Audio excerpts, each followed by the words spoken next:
Have you ever thought about the significance of the 10 plagues of Egypt? The second plague that we see God send is the plague of frogs. And now this one addresses the Egyptian goddess Heket.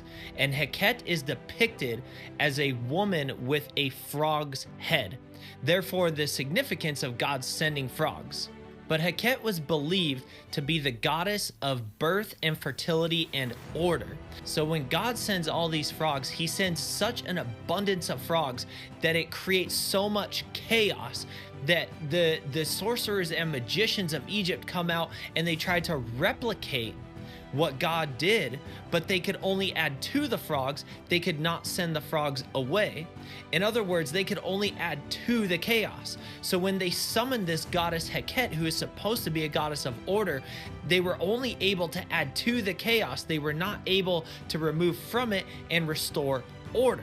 So God was showing not just that he is the God of birth and fertility, but also that he is the true God of order.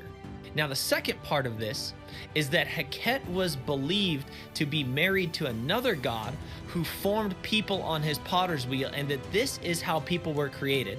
That this god would form people on his potter's wheel, and then Heket would breathe into them to give them life before they were placed in their mother's womb.